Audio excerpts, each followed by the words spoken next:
শুরুতেই থাকছে আন্তর্জাতিক সংবাদ শিরোনাম। দাবানলে পুড়ছে ফ্রান্স, নিরাপদে সরানো হলো 12,000 মানুষ। এবার দেখবেন বিস্তারিত। দক্ষিণ ফ্রান্সের পিরেনে ওরিয়েন্টাল অঞ্চলে ভয়াবহ দাবানল নিয়ন্ত্রণের বাইরে চলে যাওয়ায় অন্তত 12,000 মানুষকে নিরাপদ স্থানে সরিয়ে নেওয়া হয়েছে। আগুন নিয়ন্ত্রণে প্রায় 800 দমকল কর্মী কাজ করছেন। তবে প্রতিকূল আবহাওয়ার কারণে পরিস্থিতি এখনও উদ্বেগজনক।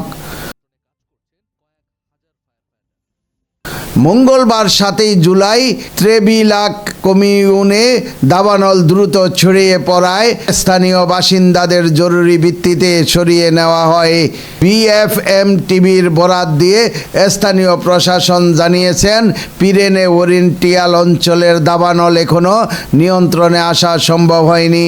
ইতিমধ্যে প্রায় 4,900 হেক্টর বনভূমি পুড়ে গিয়েছে। পিরেনে ওরিয়েন্টাল ফায়ার অ্যান্ড রেস্কিউ সার্ভিসের প্রধান কর্নেল এরিক বেলজিওনো বলেন, যত দ্রুত সম্ভব আগুন নিয়ন্ত্রণে আনার চেষ্টা চলছে। তবে সোমবারের মতোই আবহাওয়া বিরূপ থাকায় মঙ্গলবারের মধ্যে আগুন পুরোপুরি নিয়ন্ত্রণে আনা সম্ভব হবে বলে মনে করা হচ্ছে না।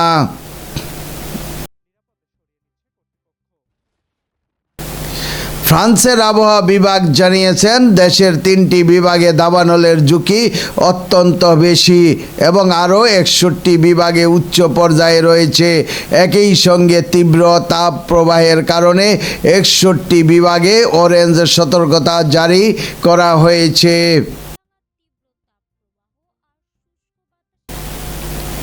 পূর্বাভাস অনুযায়ী মঙ্গলবার দেশের বিভিন্ন অঞ্চলে তাপমাত্রা 35 থেকে 38 ডিগ্রি সেলসিয়াসের মধ্যে থাকতে পারে।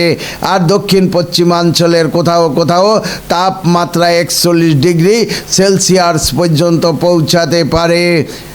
জাতীয় আবহাওয়া সংস্থা জানিয়েছে, চলতি সপ্তাহের শেষ পর্যন্ত তাপ প্রবাহ অব্যাহত থাকতে পারে, যা দাবানল নিয়ন্ত্রণের কাজকে আরও কঠিন করে তুলবে।